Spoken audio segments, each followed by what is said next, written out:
real name was Priscilla, and it was no beauty. Don't get me wrong, she was very pretty on the outside, but on the inside, that was a very different story. She had beautiful blonde hair, they saw her curls, but she made 5 ways to do it 7 times each morning just to be mean. And while she did have big blue eyes, they never twinkled with merriment, instead they glistened with smile every day of anger. Her pretty mouth never smiled, it was too busy pouting, whining, and yelling.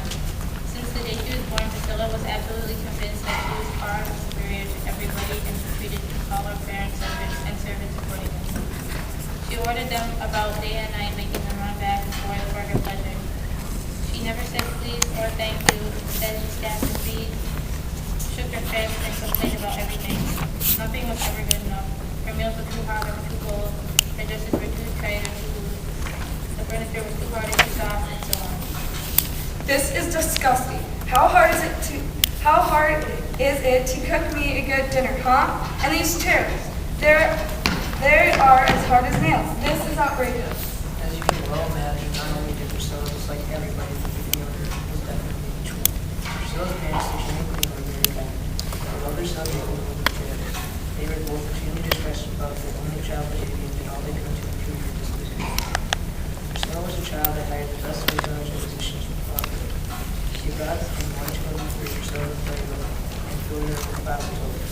Priscilla was rude to the storytellers, both musicians and chased their children. She ordered her toys and asked for more, but she never could.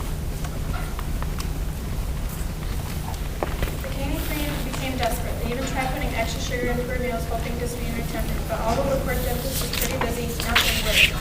As Priscilla's 16th birthday approached, the king and queen could not handle it any longer. There had to be something to help. I'm on my wit's end. We've tried everything we could think of. Nothing has worked. Our daughter is awful. She will never be ideal successor to the throne. And no one will ever want to marry her, even for half the kingdom. Besides, she will never accept anyone as her husband anyway. Before we give up, maybe we should consult counsel once more. Perhaps someone has an idea we can try. Michael Dickens, all the royal counselors gathered in the royal meeting hall to offer their advice on this vexing situation. They murmured knowledgeably and scratched their heads wisely. No one could think of anything to say. After 16 years, they were all out of ideas. Eventually, everyone realized that somebody would have to say something. He was retiring soon and felt he could take a little risk. He glared around the room until all eyes were upon him. Let us approach this problem practically. For 16 years, we have been racking our brains to determine how to make Princess Priscilla more pleasant. Perhaps we should approach this dilemma from another angle. When is the princess most pleasant? This was a difficult, delicate decision. The princess was seldom in a good mood. Finally, after a lot of head scratching, one counselor said brightly, The princess seems to be in a good mood when I saw her in the nest. Well, what was she doing? She was going with the royal. the counselor wished he had kept his thoughts to himself. Yes, but thank you. That wasn't exactly what I was looking for. Oh, then, what's the use? Priscilla is only pleasant when she's sleeping. Aha! That is interesting. Sleep is known to have curative and soothing powers. Maybe all the princess needs is a nice and long sleep. What do you mean? I thought Priscilla sleeps quite well, even if it doesn't need to play. When I say a long sleep, I mean a really long sleep, one that may last for years if necessary. For years, how is that possible? Well, they could have the court magician cast a spell that would make the princess sleep until her temperament shall say the melons. That's not good. What if she never mellows? We can't just let her sleep forever. I have it! The spell will work until either the princess becomes pleasant and happy or until 100 years have passed. If she is still sleeping after 100 years, the prince will find her and slap her and then the spell. We will have to think about this for a while.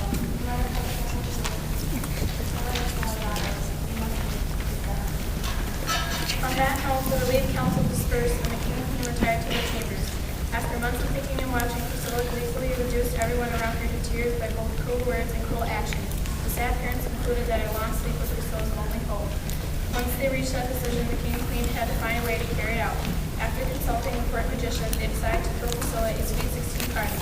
They would present her with an enchanted spindle, a jealous princess was sure to keep herself from unleashing the spell. On the day of her birthday, Priscilla had a great time.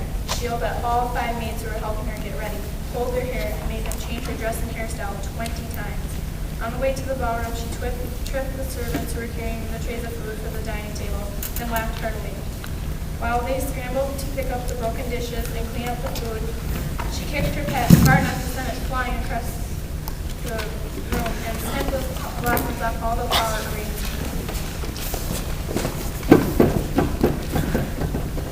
During the party, she proceeded to enjoy herself. While dancing, she stomped on Further's feet with her spike heels, and she helped herself sleep for that elegance. When all the guests in her fanciful sat down to dinner, Priscilla began to spill red wine and throw food everywhere seated at the table. The guests were horrified but said nothing. After all, she was the princess and it was her birthday. The king and queen sat helplessly to watch their daughter torment the honored guest. They knew that if anyone reapproached Priscilla, she would throw a tantrum. Finally, the time for opening gifts arrived. Priscilla ran to the pile of beautifully wrapped packages and began ripping and folding the paper. As she unwrapped each present, she made fun of it and the person who gave it. Naturally, nothing was good enough for her, and she didn't fail to let her know. Eventually, she opened the spindle. A spindle? Whoever heard of a princess spinning? I certainly don't intend to spend my time on such a stupid activity. But I think I will make good use of this sharp cord. Yes, indeed. It will help me make my servants move faster. Ouch! Oh yes, this will do just fine.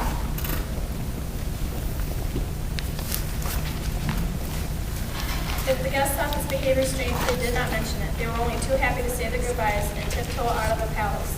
Most of them had to come to the party out of respect for the king and queen, and while they pitied the poor couple, the guests did not want to spend any more time with the unpleasant princess than was absolutely necessary.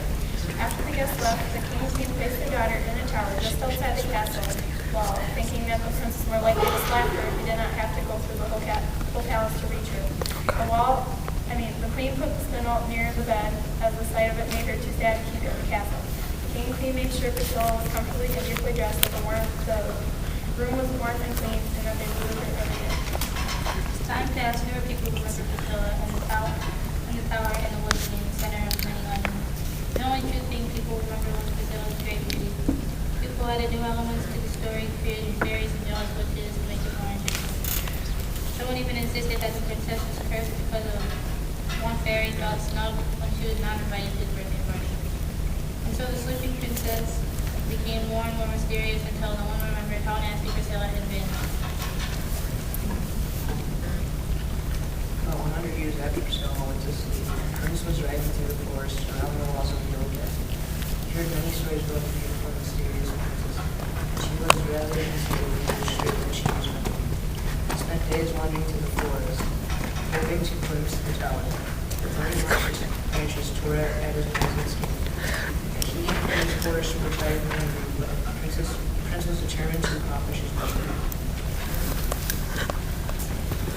One morning he spied the tower, which was lit by the rising sun. The prince hardly noticed the next few hours as he hacked his way through the brush. He was busy imagining what the princess would look like and composing what to say to her. When the prince finally reached the tower, he found the door open. He flew up the curving stairway, breathless with anticipation. The stairs ended abruptly, and suddenly the prince burst into the big room in the middle of which the princess was sleeping on a large, luxurious bed. The prince stopped and stared. He even pinched himself to make sure he was not dreaming. Until the moment he realized he had not been completely convinced that all the stories he heard were true. The princess was breathtakingly beautiful as he had imagined. Once her face was relaxed and not screwed up in a scowl. Her many curls spilled onto the pillow framed with her face, and her clothes were very becoming. That century-old fashion was just coming back into style. Once the prince reclaimed his wits, he slowly approached the bed, slapped her skin over the nothing, stepped back, and waited to see whether the enchanted princess would wake up as the legend said she would.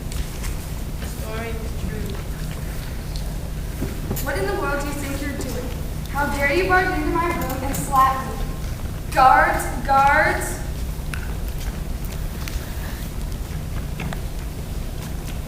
The prince never told anyone what happened. He was sure no one would believe him or that anyone would laugh at him for the rest of his life.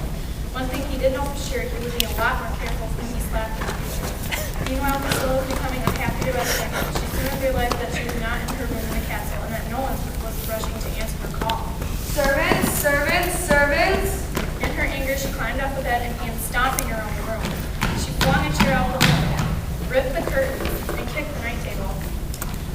she noticed the spindle that her unhappy mother had left by the bed. The enraged princess grabbed the spindle and aimed it at the window. As she did so, one of the spindle's sharp ends pricked Priscilla's hand. Unfortunately for Priscilla, 100 years had not erased the spindle's magic, and she began to feel very sleepy. She barely had time to climb back into the bed before her eyes closed in a deep and peaceful slumber. So here ends the real story of Sleeping Beauty. As far as I know, she still sleeps in the tower in the forest, still beautiful and so